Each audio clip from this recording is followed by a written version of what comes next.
일본에서 굶어 죽는 사람이 나오는 이유. 일본 뉴스. GDP 전세계 3위로 선진 경제대국이라고 자부하는 일본이지만 세부적 지표를 보면 결코 선진 경제대국과는 어울리지 않는 모습입니다. 2022년 IMF에서 발표한 1인당 GDP는 42,347달러로 전세계 27위라고 합니다. 또한 일본의 상대적 빈곤율은 2021년 기준 15.4%로 일본 국민 7명 중 1명은 빈곤한 생활을 하고 있습니다. 일본에는 생활이 어려운 국민들을 위해 생활보호제도가 있습니다. 생활보호는 수입이 최저생활비를 밑도는 사람들을 대상으로 합니다. 최저생활비는 최저한도 생활을 보내기 위한 최저한의 생활비로 지역에 따라 다르게 책정됩니다.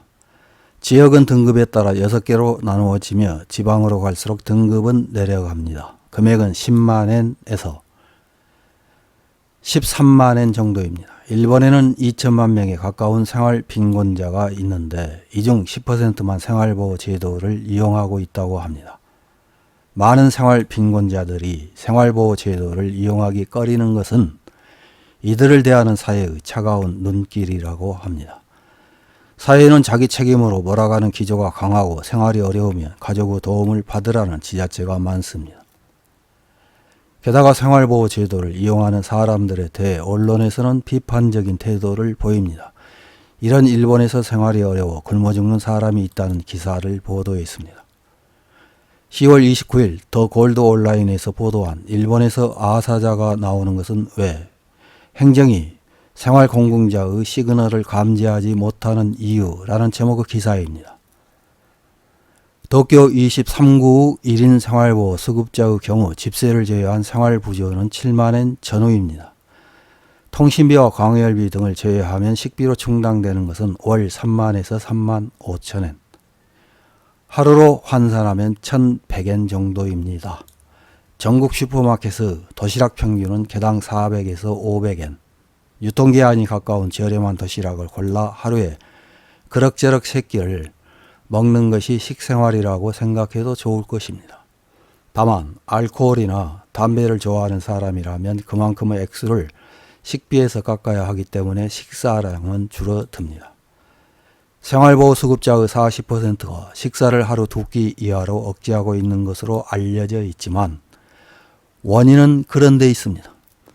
이보다 어려운 상황에 처해 있는 것이 생활보호를 수급하고 있지 않는 상대적 빈곤층의 육아 세대입니다. 생활보호를 받고 있으면 자녀 수에 따라 생활부조나 교육부조가 증액되지만 이들은 그렇지 않습니다. 자녀가 늘어난 만큼 생활비에서 차지하는 식비의 비중이 늘어나게 됩니다. 과거 국회에서 소개된 가정의 예를 들어보겠습니다. 모자 가정에서 초등학생과 중학생 자녀가 한 명씩 있는데 이 가정이 일주일에 충당하는 식비는 모두 7천엔. 한 끼당으로 하면 한 사람당 111엔입니다. 식사를 2회로 줄인다고 해도 한 끼당 200에서 300엔 정도가 한계입니다. 그렇다면 일본에서는 사람이 굶어 죽는 일은 없는 것일까요? 그렇지 않습니다. 극히 드물기는 하지만 일본에서도 아사에 관한 뉴스가 나올 때가 있습니다. 일례로 NHK 뉴스 프로그램에서 보도된 사건을 소개하면 2019년 크리스마스 이브에 도쿄 도내의 집합주택에서 70대와 60대 형제의 시신이 발견된 사건입니다. 형제 모두 말랐고 체중은 형은 30kg대, 동생은 20kg대 밖에 되지 않아 저영양과 저체온 상태에서 사망한 것으로 보였습니다. 요금 체납으로 전기와 가스가 끊기고 식재료는 전원이 들어오지 않는 냉장고 안의 토란뿐, 수도도 7월부터 요금을 체납해 멈추기 직전이었다고 합니다. 두 사람 모두 무연금이고 형이 일에 약간의 수입을 얻고 있었지만 그 형도 아파서 일할 수 없게 되어 무수입 상태였습니다. 생활보호 신청은 이루어지지 않았고 구청 직원이나 이웃 주민, 친척도 형제가 공공한 것을 파악하지 못했습니다. 이런 아사 사건은 과거에 여러 번 일어났고 뉴스가 나올 때마다 행정 대응의 미비가 지적되었습니다. 그러나 솔직히 말해서 이런 사건을 막는 것은 쉬운 일이 아닙니다. 당사자가 치매가 진행된 독거노인이거나 지적 정신장애인이기 때문입니다.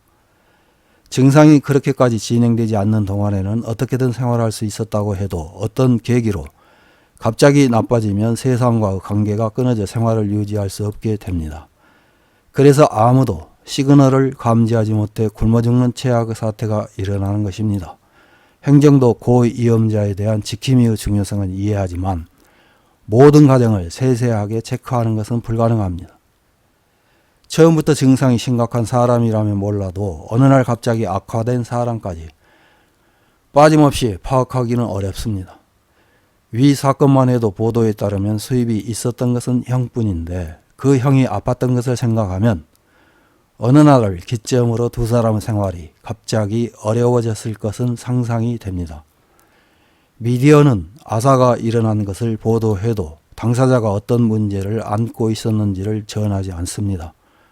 하지만 그 부분에 주목하지 않으면 사실을 잘못 보고 마는 것입니다.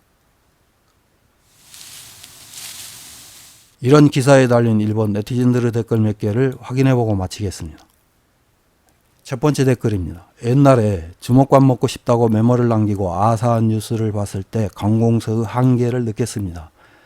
장어나 맛있는 음식을 먹는 일이 많고 연수라는 이름의 여행을 하고 있는 의원들은 현장을 봐주세요. 다음 댓글입니다. 수도요금을 낼 수 없게 되는 시점에서 SOS가 나오고 있다. 수도는 지자체가 하고 있어서 거기서 이변을 깨닫고 대응하면 막을 수 있다. 수도와 복지 각각 긴밀하게 제휴하면 된다. 수도요금 체납이 있으면 복지과 직원이 방문해 상담을 받거나 얼마든지 할 수 있을 것이다. 다음 댓글입니다. 자민당 정권의 국회의원이 세금으로 먹고 마시고 파리 여행을 하는 동안 굶어 죽는 국민이 있다. 세금을 올리는 일밖에 하지 못하는 정부로 만든 것은 우리 국민이다. 다음에는 절대로 낙선시키지 않으면 일본이 몰락한다. 다음 댓글입니다. 가난한 사람에게 도와주는 쪽에서 손을 내미는 것이 아니기 때문에 다양한 안전망이 있다고 해도 그것을 알지 못하면 아무런 도움이 되지 않고 절차를 밟는 방법을 모르면 아무 도움도 없이 궁지에 몰린다고 생각한다. 다음 댓글입니다. 댓글을 보면 알 수 있듯이 일본인은 이짐의 의식이 강하다. 약자는 항상 약자이고 생활은 공공해야 한다. 복지 서비스로 생활이 개선되는 것은 허용할 수 없다는 코멘트 뿐이잖아. 그런 사회의 근성이 나라를 망치고 있다. 다음 댓글입니다. 생활보호 신청조차 하지 않은 사람까지 행정에서 파악해 도와줘라는 것은 터무니없는 일이겠죠. 다른 나라와 비교해도 일본은 굶어 죽기 어려운 환경 및 제도가 갖추어져 있는 나라일 거예요. 단지 본인이 그것을 활용하려고 하지 않으면 역시 무리한 이야기. 이상입니다.